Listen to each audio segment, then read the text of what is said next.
ಮಹಾಲಕ್ಷ್ಮಿ ಮದುವೆ ಸೋಮವಾರದಿಂದ ಶನಿವಾರ ಸಂಜೆ 6:30ಕ್ಕೆ ನಿಮ್ಮ ಸನ್ ಉದಯದಲ್ಲಿ.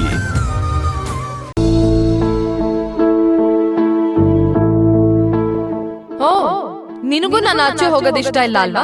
ಈ ರೀತಿ ಹೇಳು ಅಂತ ಸಿಂಧು ನಿನಗೆ ಹೇಳ್ಕೊಟ್ಲಾ?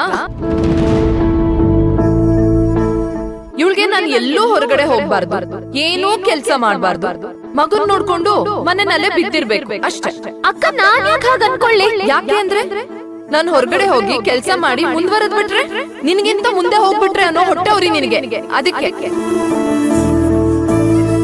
ನೀನ್ ಮಾತ್ರ ಬುದ್ಧಿವಂತೆ.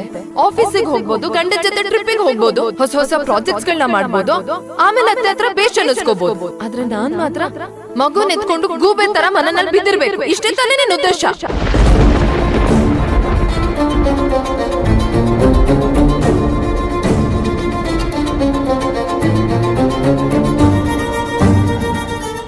ಅತ್ತೆ ಕಾಲಿಗೆ ಬಿದ್ದು ಕ್ಷಮೆ ಕೇಳು.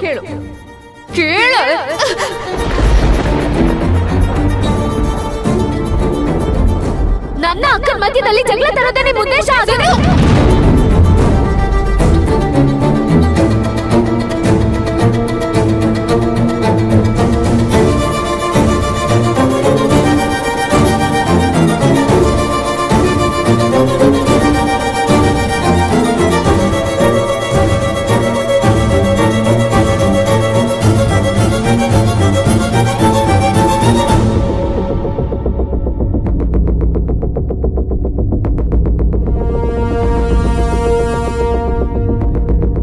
ಸಿಂಧು ಅವರೇ,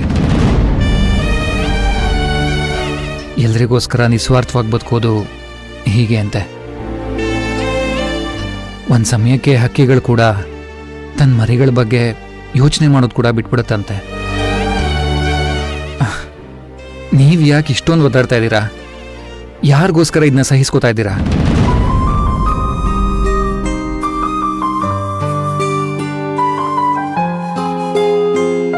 ನನ್ನ ಅಕ್ಕಂಗೋಸ್ಕರ.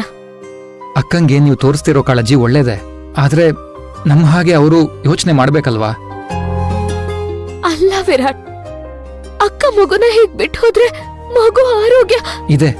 ಇದೇ ನಾನು ಬೇಡ ಅಂತಿರೋದು. ನೀವು ಅತ್ಗೆ ಮಗುನ ಉಳಿಸ್ಕೊಳೋಕೆ, ಮಗು ಭವಿಷ್ಯನ ಕಟ್ಕೊಡೋಕೆ ಎಷ್ಟು ಒದ್ದಾಡಿದ್ದೀರಾ ಅಂತ ನಂಗೆ ಗೊತ್ತು. ಆದ್ರೆ ಮಗುನ ಹೊಟ್ಟೆಯಲ್ಲಿ ಇಟ್ಕೊಂಡು ನೋವು ಸಂಕಟ ಅನುಭವಿಸಿದ್ದು ಅತ್ಗೆನೇ ಅಲ್ವಾ? ನೀವು ನನಗೆ ಎಲ್ಲ ನೋವು ಕೊಡು ಭಗವಂತ ಅಂತ ದೇವ್ರ ಹತ್ರ ಬೇಡ್ಕೊಂಡ್ರು ನಿಮ್ಮ ಅಕ್ಕನೇ ತಾನೇ ಆ ಡೆಲಿವರಿ ಪೇನ್ನ ತಗೊಂಡಿದ್ದು. ಇದರರ್ಥ ಅವ್ರ ಜೀವನನ ಅವರೇ ಬದುಕಬೇಕು, ಅವ್ರ ಖುಷಿನ ಅವರೇ ಸೆಲೆಬ್ರೇಟ್ ಮಾಡಬೇಕು ಅಂತ. ಮಗು ಅಮ್ಮಂಗೆ ಮಗುನ ಹೇಗ್ ನೋಡ್ಕೋಬೇಕು ಅಂತ ತುಂಬಾ ಚೆನ್ನಾಗಿ ಗೊತ್ತಿರುತ್ತೆ. ಅದನ್ನ ನಾವು ಖಂಡಿಸೋಕಾಗದೇ ಇಲ್ಲ ಸಿಂಧು ಅವರೇ. ನಿಮ್ ಸಮಸ್ಯೆ ಏನ್ ಗೊತ್ತಾ? ಬೇರೆಯವ್ರ ಖುಷಿಲಿ ಪಾಲಾಗ್ತಿರೋ ಇಲ್ವೋ, ಆದರೆ ಬೇರೆಯವ್ರ ಕಷ್ಟದಲ್ಲಿ ಜೀವಿಸ್ಬಿಡ್ತೀರಾ. ಎಲ್ಲ ನಂದೇ ಅನ್ನೋ ಭಾವನೆಗೆ ಗಂಟು ಬಿದ್ಬಿಡ್ತೀರಾ. ಯಾಕಂದ್ರೆ ಅಮ್ಮ ಇಲ್ದೆ ಮಗು ಪಡ್ತಿರೋ ಸಂಕಟನ ನನ್ ಕೈಲಿ ನೋಡಕ್ ಆಗ್ತಿಲ್ಲ ವಿರಾಟ್. ನಿನ್ನೆ ರಾತ್ರಿ ಪೂರ್ತಿ ಅಕ್ಕ ಇಲ್ದೆ ಮಗು ಮಲ್ಕೊಳಕ್ ಎಷ್ಟು ಕಷ್ಟ ಪಡ್ತಿತ್ತು ಗೊತ್ತಾ? ನೀವೇ ಹೇಳಿದ್ ನನಗೆ, ಮಗುನ್ ಎತ್ಕೊಂಡಿರೋ ಅಮ್ಮನ್ ಎದೆ ಬಡಿತಾನೆ, ಮಗುಗೆ ಧೈರ್ಯ ಶಕ್ತಿ ನಗು ಎಲ್ಲಾನು. ಅದಕ್ಕೆ ತಾನೆ ಅಳ್ತಿದ್ದ ಮಗುನ ಅಮ್ಮ ಎತ್ಕೊಂಡು ತನ್ ಎದೆಗೆ ಹೌಚ್ಕೊಂಡಾಗ ತನ್ ಎದೆ ಬಡಿತದ ಸದ್ದಿಗೆ ಮಗು ಅಳು ನಿಲ್ಸೋದು. ಇದನ್ನ ಅಕ್ಕ ನೆಗ್ಲೆಕ್ಟ್ ಮಾಡ್ತಿದ್ದಾಳೆ ಅಂದ್ಮೇಲೆ ನಾನು ಹೇಗ್ ನೋಡ್ಕೊಂಡು ಸುಮ್ನೆ ಇರ್ಲಿ? ಅದು ನಂಗೂ ಅರ್ಥ ಆಗತ್ತೆ, ಆದ್ರೆ ಪ್ರತಿಯೊಬ್ಬರಿಗೂ ಅವ್ರದೇ ಆದ ದಾರಿ ಇರುತ್ತೆ. ನಾವ್ ಎಷ್ಟೇ ಹೇಳಿದ್ರು ಕೇಳ್ದೆ ಇರೋವಾಗ ಅವ್ರಿಗೆ ಹೇಳಿ ಏನ್ ಉಪಯೋಗ? ಇದು ಅಣ್ಣ ಅತ್ತಿಗೆಗೆ ಸಂಬಂಧಪಟ್ಟ ವಿಚಾರ. ನಾನು ಮಾತಾಡೋದು ಎಷ್ಟು ಸರಿ ಆಗುತ್ತೆ? ಹಾಗಂತ ಅಕ್ಕಂಗೇನು ಹೇಳ್ಬಾರ್ದಾ? ಡೆಫಿನೆಟ್ಲಿ ಹೇಳ್ಬೋದು, ಆದ್ರೆ ನನ್ನ ಮಾತು ಕೇಳಲೇಬೇಕು ಅನ್ನೋದು ತಪ್ಪು. ನಿಜ ಏನು ಅಂದ್ರೆ, ನಾವು ಜಾಸ್ತಿ ಪ್ರೀತಿಸೋ ಜನರಿಂದಾನೇ ಕೆಲವೊಂದ್ಸಾರಿ ದೂರ ಇರಬೇಕು. ಅದೇ ನಾವು ಅವ್ರಿಗೆ ಕೊಡೋ ಉಡುಗೊರೆ.